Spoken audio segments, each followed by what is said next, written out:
काँग्रेसचा शक्तीपीठ महामार्गाला विरोध आहे, कारण शक्तीपीठ महामार्ग हा महाराष्ट्राच्या जनतेसाठी किंवा तीर्थक्षेत्राच्या विकासाकरता नाही.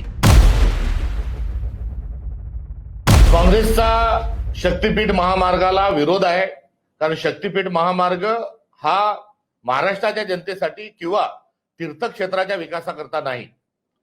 ज्या परिसराच्या तीर्थक्षेत्राचा उल्लेख ते ढाल म्हणून करत आहेत, हा त्यांचा एक पुन्हा एकदा भारतीय जनता पक्षाचा, देवेंद्र फडणवीसांचा हा अधर्मी असल्याचा हा एक पुरावा आहे. त्यांनी प्रत्येक देवस्थळाला त्यांनी 10,000 रुपये द्यावे, जेणेकरून तिथला 10,000 कोटी रुपये द्यावे, जेणेकरून तिथला विकास होईल.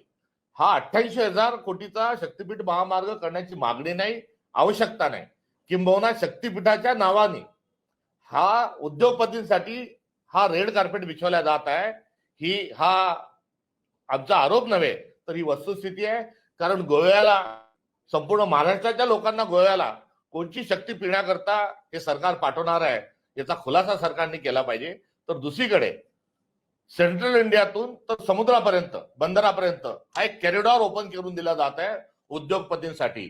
आणि यातून फक्त इम्पोर्ट आणि एक्सपोर्ट हा खेळ जो होणार आहे, तर इम्पोर्ट तर काही होणारच नाही, यामध्ये एक्सपोर्ट होणार आहे. आणि एक्सपोर्ट काय होणार आहे, तर आपलं खनिज, जे अमूल्य खनिज आहे ते एक्सपोर्ट होणार आहे. पर्यावरणाची मोठी किंमत चुकवून स्वस्तात स्वस्त जे आयर्न ऑर आहे, बॉक्साईड आहे आणि इतर जे खनिज आहेत ते वाहून नेण्याकरता ही केलेली उद्योगपतींची सोय ही या शक्तीपीठ महामार्गाच्या निमित्तानं आहे. आणि या त्यांच्या एकंदरीत असणारा जो डाव आहे हा हाणून पाडला पाहिजे, आणि याकरता आम्ही या मार्गाच्या विरोधात आहोत.